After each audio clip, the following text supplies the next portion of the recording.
Kesihatan dan Keselamatan Negara sentiasa dalam pemantauan pihak berwajib 24 jam sehari, 7 hari seminggu. Khusus di bulan Ramadan, kami menjengah ke bahagian operasi udara Agensi Penguatkuasaan Maritim Malaysia atau lebih sinonim dengan APMM. Bagaimana agaknya pada pengetahuan kita sebagai orang awam, mereka melakukan tugasan udara pada bulan Ramadan?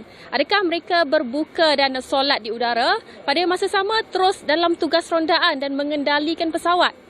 Kami diberi peluang untuk mengikuti pegawai dan juga anggota dari bahagian operasi udara melakukan rondaan udara bagi mengawasi perairan negara. Jom ikuti laporan yang telah saya sediakan. Setibanya di stesen udara APMM di Subang sekitar 5 petang, kelihatan beberapa pegawai dan anggota bersiap untuk pemantauan udara bagi mengawal perairan negara di udara. Kali ini, sebuah pesawat jenis Bombardier CL-415 disediakan untuk tugasan yang bukan janggal bagi mereka untuk mengawal perairan negara seperti kebiasaannya, namun kali ini dalam bulan Ramadan.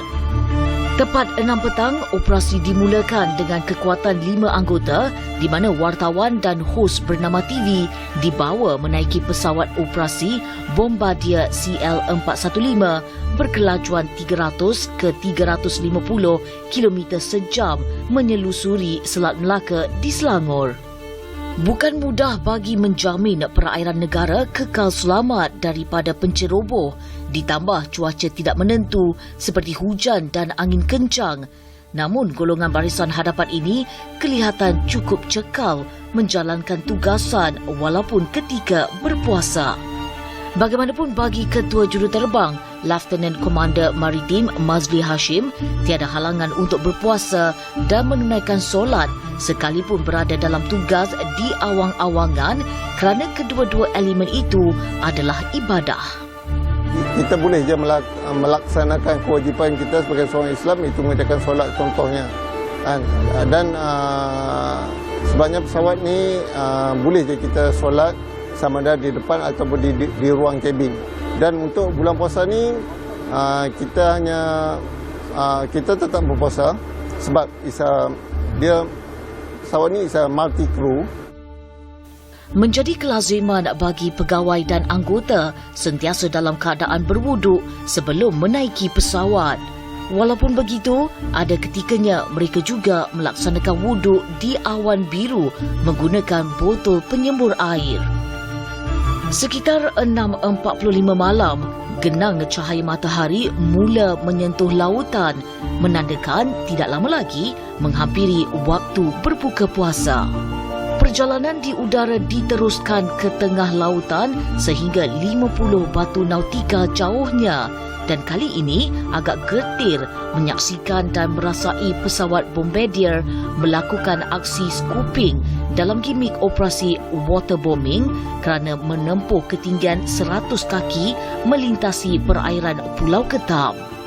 Gimik operasi waterbombing adalah gambaran operasi sebenar pemadaman kebakaran menggunakan pesawat Bombardier jika berlaku sebarang kecemasan atau kebakaran. Tepat 7.23 malam memasuki waktu berbuka, rasa syahdu bermain di hati membayangkan ketika ada yang selesa berbuka di rumah sedangkan mereka berjauhan dengan keluarga dan hanya berbekalkan kurma dan air mineral bagi mengalas perut dalam menunaikan ibadah itu. Sambil menikmati kurma, mata mereka meliar memantau keadaan sekitar kerana waktu ini sudut pandangan mulai terhad dan jenayah pula boleh berlaku pada bila-bila masa. Biarpun pek makanan ada disediakan, namun keutamaan tugas menuntut mereka untuk tidak menjamah makanan berat sebelum tibanya di stesen udara selepas tamat operasi, selain menyegerakan solat maghrib di atas pesawat. Kru bernama TV difahamkan ketika Ramadan kebiasaannya aktiviti penyeludupan pendatang asing tanpa izin aktif merentas perairan negara secara haram bagi menyambut Syawal. Malam semakin pekat, misi rondaan tetap diteruskan, namun kali ini perairan Selat Melaka tenang tanpa aktiviti mencurigakan dan begitulah realitinya buat pasukan ini yang memantau perairan kita dengan berterusan bagi mencegah jenayah.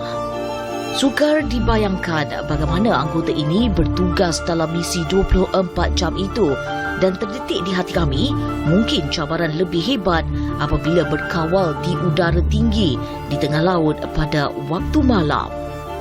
Dalam operasi 2 jam di udara, pengalaman menyertai operasi ini cukup istimewa dan menginsafkan melihat cabaran dan kecekalan pasukan barisan hadapan ini dalam mengawal keselamatan perairan negara.